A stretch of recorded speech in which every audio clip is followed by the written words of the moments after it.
अयोध्या की राजकुमारी जो बनी थी कोरिया की महारानी। वैसे तो पूरी दुनिया में अयोध्या को भगवान राम के कारण पहचाना जाता है, लेकिन कोरिया के लोगों का अयोध्या से जुड़ाव का एक अन्य कारण और भी है। कोरिया के पौराणिक दस्तावेजों के अनुसार अयोध्या की एक राजकुमारी कोरिया की महारानी बनी थी। कोरिया के पौराणिक इतिहास में ये बात दर्ज है कि करीब 2000 साल पहले अयोध्या की राजकुमारी सूरी रत्ना नेहो हांग ओक अयुता यानी अयोध्या के दक्षिण कोरिया के योंगसांग प्रांत में स्थित किम हाये शहर आ गई थी। mandarin भाषा में लिखे कोरिया के पौराणिक दस्तावेज सामगुम यूसा में उल्लेखित कथा के अनुसार अयोध्या की राजकुमारी के पिता के स्वप्न में स्वयं ईश्वर प्रकट हुए और उन्होंने राजकुमारी के पिता से कहा कि वो अपने बेटे और राजकुमारी को विवाह के लिए किम हये शहर भेजे, जहां सूरी रत्ना का विवाह राजा सुरो के साथ संपन्न होगा। 16 वर्ष की उम्र में राजकुमारी सूरी रत्ना का विवाह किम हये राजवंश के राजकुमार सुरो के साथ संपन्न हुआ। किम हये राजवंश के नाम पर ही वर्तमान कोरिया का नामकरण हुआ है। कोरिया के लोगों का मानना है कि सूरी रत्ना और राजा सुरो के वंशज ने ही 7वीं शताब्दी में कोरिया के विभिन्न राजघरानों की स्थापना की थी। इनके वंशजों को कारक वंश का नाम दिया गया है, जो कि कोरिया समेत विश्व के अलग अलग देशों में उच्च पदों पर आसीन हैं। कोरिया के एक पूर्व राष्ट्रपति भी इसी वंश से संबंध रखते थे।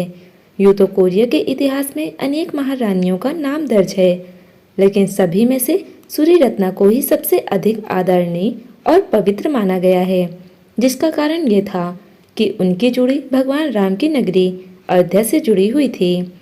कोरिया के पौराणिक दस्तावेज साम कोकुयुसा में राजा सुरो और सूरी रत्ना के विवाह की कहानी भी दर्ज है, जिसके अनुसार प्राचीन कोरिया में कारक वंश को स्थापित करने वाले राजा सुरो की पत्नी रनी हो यानी सूरी रत्ना मूल रूप से अयोध्या की राजकुमारी थी।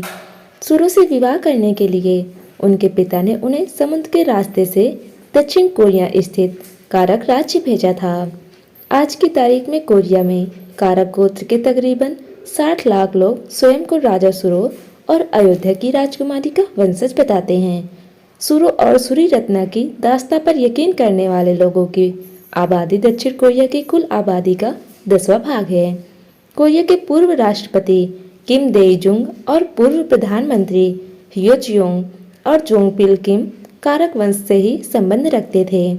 कारक वंश के लोगों ने उस पत्थर को भी सहेज कर रखा है, जिसके विषय में ये कहा जाता है कि अयोध्या की राजकुमारी सूरी रत्ना अपनी समुद्री यात्रा के दौरान नाव का संतुलन बनाए रखने के लिए उसे रखकर लाई थी। किम हये शहर में राजकुमारी हाउ की प्रतिमा भी है। कोरिया में रहने वाले कारक वंश के लोगों का एक समूह हर साल फरवरी मार्च के दौरान राजकुमारी सूरी रत्ना की मातृभूमि पर उन्हें श्रद्धांजलि अर्पित करने अयोध्या आते हैं। हालांकि भारतीय प्राचीन दस्तावेजों में कहीं भी ये जिक्र नहीं मिलता कि सूरी रत्ना का विवाह कोरिया के राजा के साथ हुआ था। हालांकि उत्तर प्रदेश के पर्यटन विभाग के एक ब्रोशर में कोरिया की रानी का जिक्र है। भारतीय दस्तावेजों में भी इस बात का भी कोई प्रमाण नहीं है कि राजकुमारी सूरी रत्ना का संबंध भगवान राम के वंश से था। संबंधित कथाओं के अनुसार सूरी रत्ना हाउ का निधन 57 वर्ष की उम्र में हुआ था। दोस्तों, उम्मीद करते हैं आज की कहानी आपको पसंद आई होगी। पसंद आई हो तो वीडियो को लाइक करें, चैनल पर नए हो तो चैनल को सब्सक्राइब कर लें। धन्यवाद दोस्तों।